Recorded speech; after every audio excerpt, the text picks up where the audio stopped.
Hello everyone, I am teacher Myra. Today we're gonna talk about the reproductive parts of plants. Now it's like creating a new plant and sometimes to create a food that we consume, but it needs a fertilization that we need help from the insects. So we're gonna use the gumamela flower as an example. Now let's start. Alright, let's move on. Here we are in the three major parts in supporting the reproduction of flower.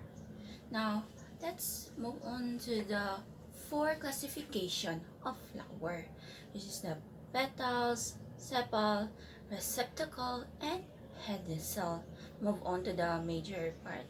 There are five female parts of flower. First is the pistil, style, stigma, ovary, and lastly the ovule. Now move on to the last major part, which is the three male parts of flower, which is the stamen, filament, and anther. Here we are, the four classification of flower, which is the petal, sepal, receptacle, and pedicel. Then let's start. Let's proceed to the first classification of flower, which is the petal. Another name is the corolla.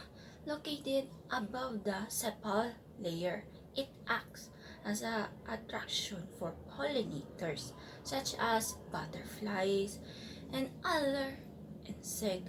Our best example for this is the bees that carry pollen for their beehive. Sometimes these petals can be bright and colorful in any colors too. Let's proceed to the next part. The second one is the sepal. Another name is the calyx.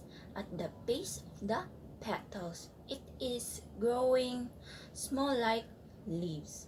The flower before it blooms.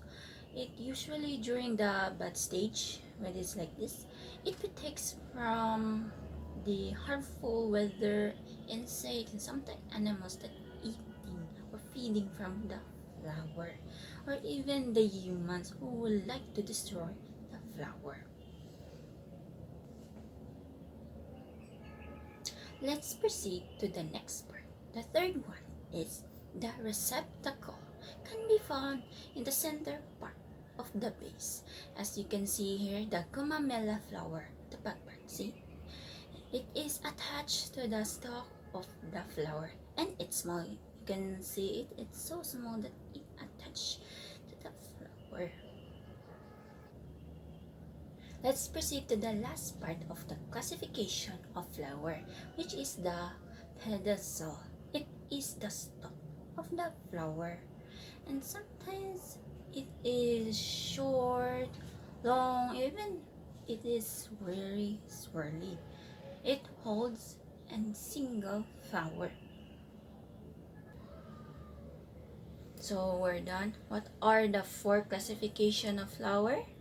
Yes, they're petals, sepal, receptacle, and pedicel. Now let's proceed to five female parts of flower.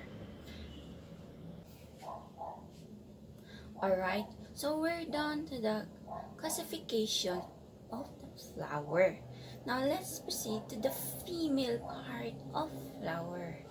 This is where it become a fruit that we consume, like animals, like humans, and then it turn into seed so we can plant another, so we can be consume some food and we receive some fresh air from the trees and so on and so forth.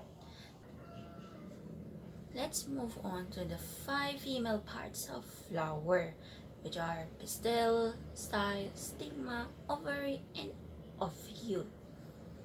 So let's start. Here we are, the female part of flower. First is the pistil, the female reproductive of a flower. It is responsible for producing the ovules. Now, let's proceed to the second part, which is the style. It is a long, slender stalk that holds stigma.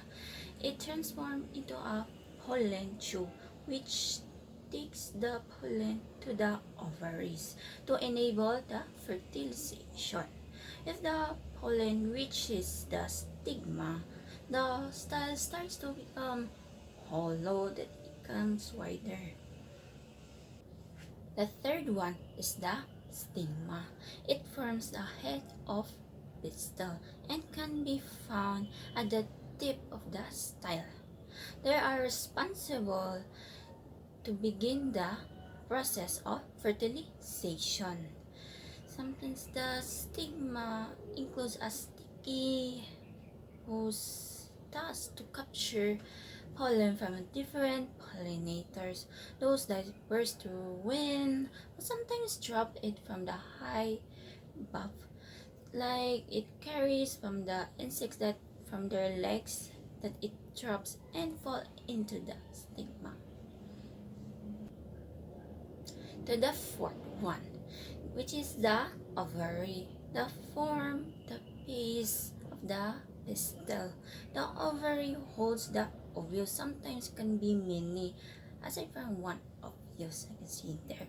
It can be developed into seeds. Sometimes it will turn into fruit, for example, like mango or melon.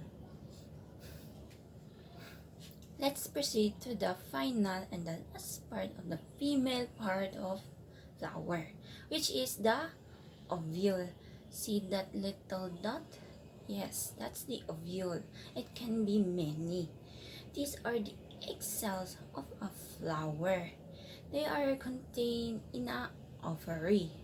If the pollen reaches the ovules from stigma, it becomes a fruit, while the ovules is the seeds.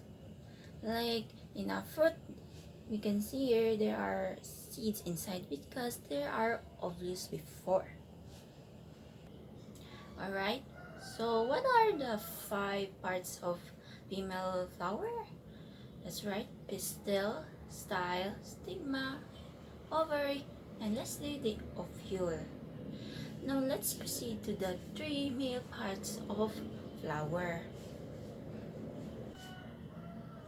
Here we are, the 3 male parts of flower, which is the stamen, filament, and anther. So let's start.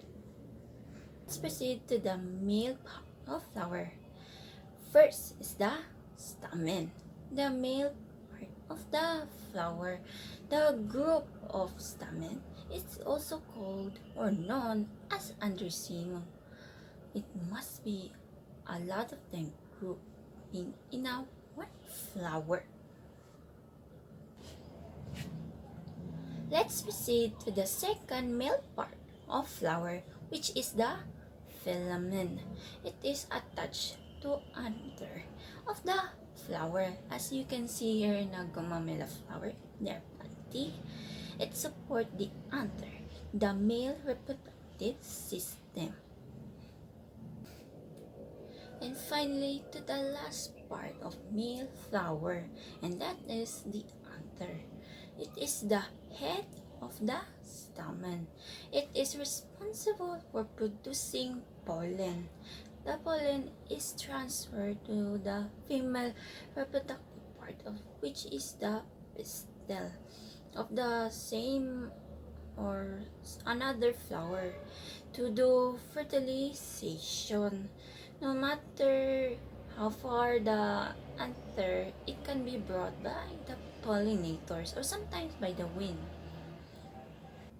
Alright, what are the 3 male parts of flower again? Which is the stamen, filament, and the anther. But before we end this, let's remember what are those 3 major parts of flower. Let's start with the 4 classification of flower.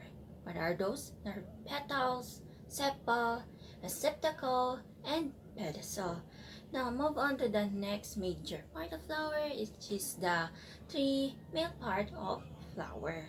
First is the stamen, filament, and lastly the anther. Now the last major part of flower, which is the five female parts of flower, which is the pistil, style, stigma, ovary, and lastly the ovule.